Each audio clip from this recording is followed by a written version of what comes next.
Dear student, আজকে আমাদের আরেকটা টেন্স হলো পাস্ট ইনডিফিনিট টেন্স। আমরা প্রেজেন্টের চারটা শেষ করি, present definite, present continuous, present perfect continuous. এই চার প্রকার পরে আমরা এখন চলে আসলাম পাস্ট ইনডিফিনিট টেন্সে। তো পাস্ট ইনডিফিনিট টেন্স আমরা শুরুতেই বলেছিলাম যে টেন্স মানে হলো ক্রিয়ার উপর নির্ভর করে, তাহলে ক্রিয়া বা কাল। তাহলে এই ক্রিয়াটা একটা সেন্টেন্সের যে ক্রিয়াটা থাকে বা ভার্বটা থাকে সে ভার্বর নির্ভর করে আসল টেন্স নির্ণয় করা হয়। আজকে আমরা এরকম আরেকটা টেন্সে চলে আসলাম, পাস্ট ইনডিফিনিট টেন্স। এখন পাস্ট ইনডিফিনিট টেন্স কাকে বলে, কিভাবে নির্ণয় করব, এটা সংজ্ঞাটা আমরা পরে বলে আমরা তিনটা উদাহরণ নিলাম। উদাহরণ থেকে আমরা টেন্সটা শিখে যাব। আমি ভাত খাইলাম, তুমি ভাত খাইলে, সে ভাত খাইলে। এই যে আমি ভাত খাইলাম, তুমি ভাত খাইলে, সে ভাত খাইলে। দেখো লাস্টে কি আছে, লাম আছে, লে আছে, ল আছে। তাহলে বোঝা গেল যে টেন্সে লাম, ল, লে, ল, লে, লাম, বা ল, লে, লাম, বা লাম, ল, লে, এই তিনটা দিয়ে আমরা চিনব। তাহলে চিনব উপায় কি, ক্রিয়া শেষক করে, যে শেষক ক্রিয়া বাংলা বাক্যের শেষে থাকে, সে শেষক করে, এই যে খাইলাম শেষক করে লাম থাকবো, ল থাকলে, লে থাকলে আমরা বুঝবো কি past indefinite tense.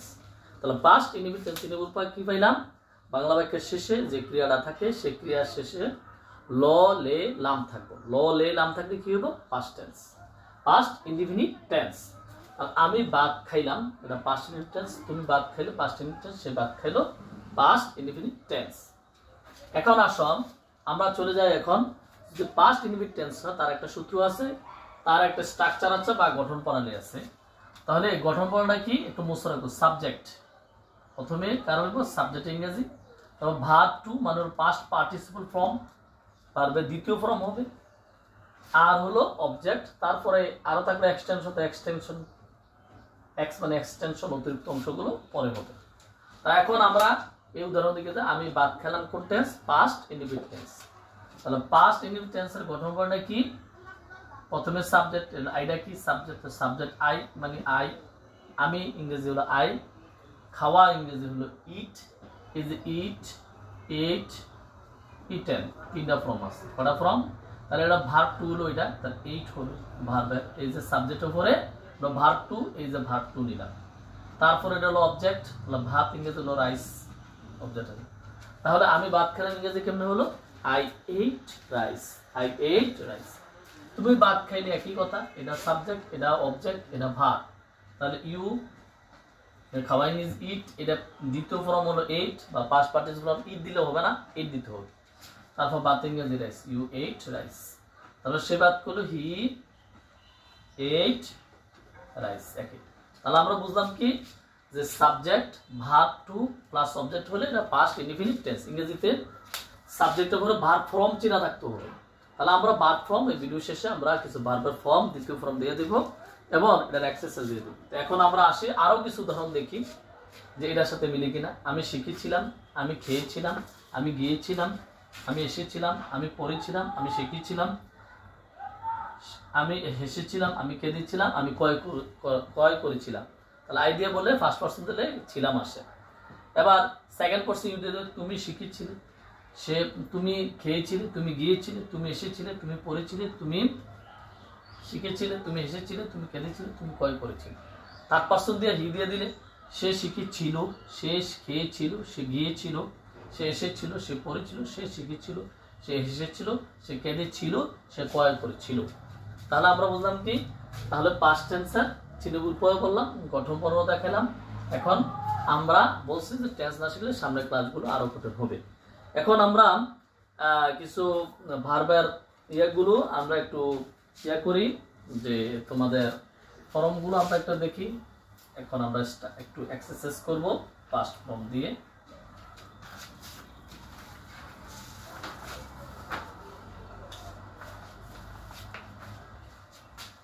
To do, eat, see, tell, write,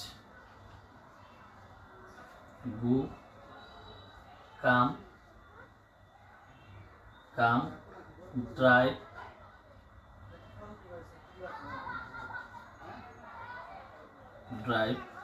speak, teach.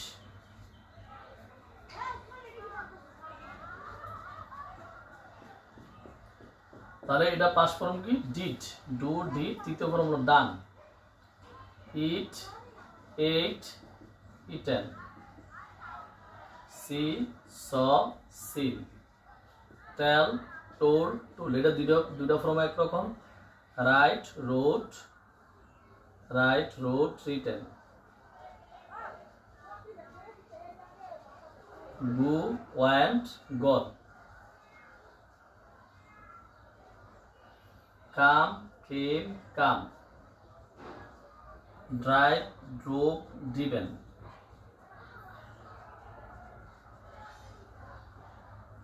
Drive, drove, driven. Speak, spoke, spoken. Teach, taught, T-A-U-G-H-T. T-A-U-G-H-T, taught. তাহলে আমরা জানলাম ডু অর্থ কি, এগুলো অর্থটা আমরা এই যে করা, খাওয়া, তারপর দেখা, তারপর বলা, লিখা, যাওয়া, আসা, চালানো, এগুলো কথা বলা, শিক্ষা দেওয়া, শিখানো। একটা হলো আমি শিখি, লার্ন, আর একটা এই যে এটা একটু পেজ থাকে, একটু বলে দিই। টিচ মানে হলো শিখাই, আর লার্ন মানে হলো শিখি। আমি শিখি, আই লার্ন। আমি শিখাই, আই টিচ। এটা হলো আমি শিখি, আই লার্ন। আমি শিখাই, আই টিচ। যেমন আমি জানি, আই নো। আমি জানাই, আই ইনফর্ম। আর যেমন আমি বুঝি, আই আন্ডারস্ট্যান্ড। আমি বুঝাই, আই কনভিন্স। তাহলে দুটা পার্থক্য আছে ক্রিয়া, একটা হলো শিখি, একটা হলো শিখা। যেমন একটা খাই, আমি খাই, আই ইট। আমি খাওয়াই, আই ইট করবে না, আমি যেহেতু আর নিজে খাই না, আর খাওয়াই, আই ফিট। এই জিনিসগুলো খেয়াল রাখতে হবে। অর্থাৎ এরকম ইট, এলো ফিট, গুরুত্বপূর্ণ কিন্তু এগুলো। ইট মানে খাওয়া, আর ফিট মানে খাওয়ানো, টিচ মানে শিখানো, লার্ন মানে হলো শিখা। এগুলো পার্থক্য রাখবে। তাহলে এটা হলো ভার্ব 2, এটা হলো ভার্ব 3, এটা হলো ভার্ব 1। তাহলে আমরা এখন বাক্য বানাই। যেমন আই ডু করব না, আই ডিড। আমি করলাম, আই এট, আমি খাইলাম, আই স, আমি দেখলাম, আই টোল, আমি বললাম, আই রোট, আমি লিখলাম, আই ওয়েন্ট, আমি গেলাম, আই কেম, আমি আসলাম, আই ড্রোভ, আমি চালাইলাম, আই স্পোক, আমি কথা বললাম, আই টট, আমি শিখলাম। এবার কিয়ামত পর্যন্ত চলবে। আবার আমি করলাম, আই ডিড, আমি খাইলাম, আই এট, আমি দেখলাম, আই স, আমি বললাম, আই টোল, আমি লিখলাম, আই রোট, আমি গেলাম, আই ওয়েন্ট, আমি আসলাম, আই কেম, আমি চালাইলাম, আই ড্রোভ, আমি কথা বললাম, আই স্পোক, আমি শিখাইলাম, আই টট। এভাবেই ক্রিয়া দিয়া বাক্যগুলো বানানোর চেষ্টা করবো, আর এই ফর্মগুলো মুখস্থ করবো। ঠিক আছে?